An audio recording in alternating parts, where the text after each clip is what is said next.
கஷ்டம் ஒரு மாரி சொல்லுவோம்ல டொமேட்டோ. ஆமா. நம்ம வந்து ஒரு புது படத்த போய் பார்த்துட்டு, அதுக்காக நம்ம சொல்றது இல்ல. நம்ம பழைய படத்தையும் பார்த்து சொல்லுவோம். ஆமா. ஃபுல்லா பார்த்துட்டு அது நல்லா இருந்துச்சுன்னா அது சொல்லுவோம்.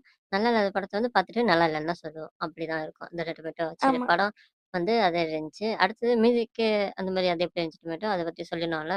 அது கண்டிப்பா சொல்லணும். ஏன்னா வருஷங்கள் சேஷம்லயே நம்மளுக்கு வந்து அந்த மியூசிக் ரொம்ப ரொம்ப இம்ப்ரெசிவா இருந்த ஒரு மியூசிக்கு. ஆமா. அது ரொம்ப நல்லா இருந்த ஒரு மியூசிக்க அம்ரீத் பண்ணியிருந்தாரு. அது ரொம்ப நல்லா இருந்துச்சு. அதே டச் வந்து இந்த படத்துல வரப்போ ரொம்ப நல்லா இருந்துச்சு. அந்த படத்துக்கும், அந்த மியூசிக்கும் ரொம்ப நல்லா இருந்துச்சு. நீ சொன்ன மாரி ஆமா டொமேட்டோ. அங்க பார்த்து தான் இப்படி ஒரு மியூசிக் டைரக்டர் இருக்காங்க அப்படின்னு தெரிய வந்துச்சு. சரி ஃபர்ஸ்ட்டு வந்து தமிழ் சினிமால ஃபர்ஸ்ட்டு மூவி அவங்க வந்து பண்றாங்க.